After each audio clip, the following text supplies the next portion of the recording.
Good morning students. इसके पहले हम लोगों ने नागार्जुन की कविता को जो पढ़ा था, इसमें पढ़ा था कि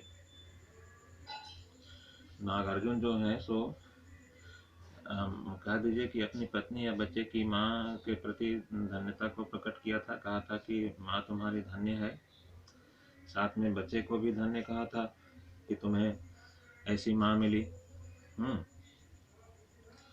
अब आगे बढ़ते हैं।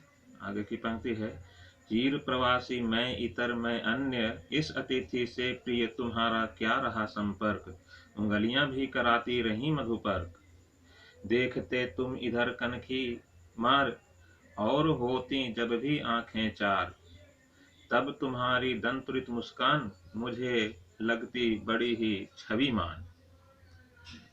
अब इस पंक्ति के द्वारा नागार्जुन ने कहा है कि मैं चीर प्रवासी रहा, अर्थात मैं बहुत दिनों तक घर से बाहर रहा, इसलिए मैं तुमसे परिचित नहीं हूँ।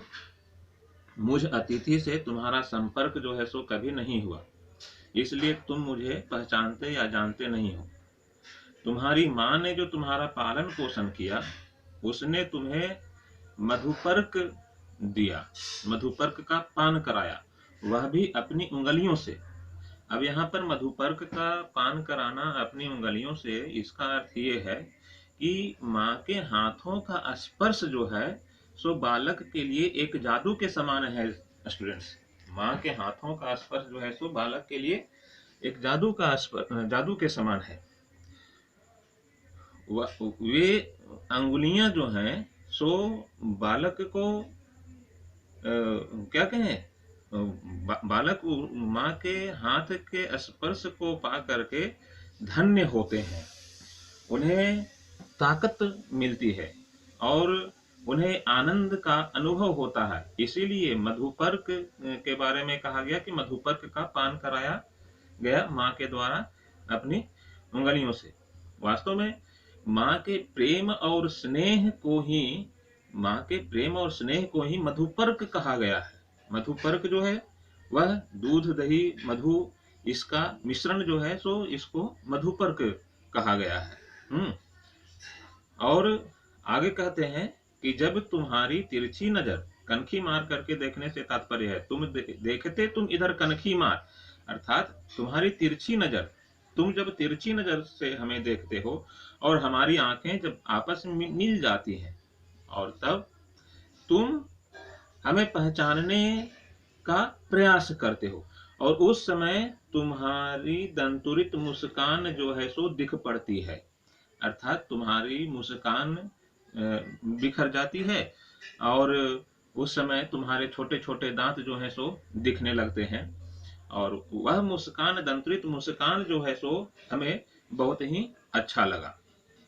अब यहाँ दोस्तों कहा है कि बहुत समय तक घर से दूर रहने के कारण कवि अपने बच्चे की बाल सुलभ चेष्टाओं से या क्रियाओं से बिल्कुल अनजान थे, और अपने बच्चे की दंतुरित मुस्कान को देख करके अपनी पत्नी के प्रति उन्होंने कृतज्ञता प्रकट की है। जिस प्रेम से, जिस लाड से उन्होंने बालक का पालन पोषण किया है, उस प्रेम को, उस लाड को उन्होंने मधुपर्क की संज्ञा दी है। बच्चे की मुस्कान जो है सो बड़ी स्वाभाविक होती है, और उस मुस्कान के बारे में कहा, नागार्जुन ने पहले ही कहा कि पत्थर के समान हृदय वाला भी पिघल जाता है, पत्थर के समान हृदय वाला भी पिघल जाता है, उसके हृदय की उदासीनता दूर हो जाती है। तो ये इसी मुस्कान को देख करके कवि नागार्जुन ने अपने चीर प्रवासी होने के दुख को भूला है। बस दोस्तों, इससे अधिक नहीं, आज की कक्षा इतनी ही। आगे हम लोग फिर अगला पाठ शुरू करेंगे। इससे संबंधित जो भी क्वेश्चंस हैं आप देखिएगा और अपने कोर्स को कंप्लीट कीजिएगा। स्टूडेंट्स, मैं यूट्यूब पर मात्र इसीलिए आया कि अभी लॉकडाउन में ढेर सारे बच्चे जो हैं सो पढ़ नहीं पा रहे हैं शिक्षक के अभाव में, क्योंकि स्कूल तो सारे बंद हैं, कोचिंग संस्थान बंद हैं। इसलिए मैंने सोचा कि कुछ वीडियो डाल दूं तो स्टूडेंट्स को जो है सो फायदा हो जाएगा।